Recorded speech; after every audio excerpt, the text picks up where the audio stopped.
If you are wondering if OnePlus 15R has bloatware, then the answer seems to be unfortunately yes. There are certain apps that are pre-installed for us, which are available straight up from the beginning of the phone. Once you set up the phone, once you go through the initial configuration, some apps are installed for you, and I believe they really shouldn't be pre-installed. These apps include, for example, the Amazon Shopping.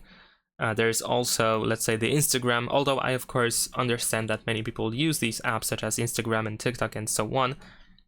There is really no reason to have them pre-installed. So we have Instagram, LinkedIn, Netflix, TikTok. Is there anything else actually? Maybe not so much. So of course, not many apps can be considered as bloatware over here, but it doesn't mean that there is no bloatware on this phone. And of course, Facebook, there we go, I forgot about Facebook.